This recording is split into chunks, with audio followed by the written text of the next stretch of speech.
మొన్నటి ప్రాంక్ దెబ్బ video on చేస్తే పారిపోతా ఉంది.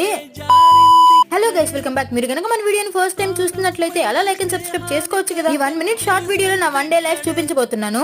ఏంటి ఎవరో తరుముతున్నట్టు అంత స్పీడ్ గా నడుస్తున్నాను అనుకుంటున్నారా? మన డే అయితే రన్నింగ్ రేస్ తో స్టార్ట్ అవుతుంది. త్వరగా వెళ్ళి వ్యాన్ ని క్యాచ్ చేయాలి. ఇంకా యాజ్ యూజువల్ కాలేజ్కి వచ్చామంటే క్లాసులు, ల్యాబ్లు, ఎగ్జామ్లు అని చెప్పి అకాడమిక్ వెనక పరిగిస్తా ఉండాలి.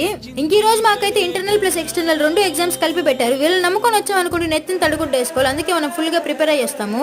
అమ్మయ్య కాలేజ్ అయిపోయిందిరా నాయన అని చెప్పి ఊపిరి పీల్చుకునే లోపలికి అసలు టాస్క్ ఇప్పుడే స్టార్ట్ అవుతుంది. ఇప్పుడు ఇంటికి వెళ్ళగానే వీడియో ఎడిట్ చేసి పోస్ట్ చేయాలి. మీరు చూసి 1 minute షార్ట్ అనుకు నా 1 hour ఎడిటింగ్ ఉంటుంది. ఇంకా ఆ తర్వాత ఫ్రెష్ అప్ అయి రేపు జరగబోయే ఇంటర్నల్ కోసం చదువుకోవాలి. ఇలా చదువుతున్నప్పుడు స్టూడెంట్స్ అందరి మైండ్ లో రన్ అయ్యే ఒక లిరిక్ ఏంటంటే, చదివిన ప్రశ్నలని పరీక్షలు రానివ్వు, చదవనిదేదైనా చాయిస్ లో పోనివ్వు. అలా ఉంటుంది. మరి ఇప్పుడైతే అసైన్మెంట్ లో కూడా రైలు మధ్యలో ఒక 10 minutes గ్యాప్ తీసుకుని డిన్నర్ చేసి మళ్ళీ వచ్చి కూర్చున్నాం. టైం అయితే 11:43 అవుతుంది. పడుకునే లోపలికి 12 అవుతుంది. ఇలా ఉంటుంది మన డైలీ రొటీన్.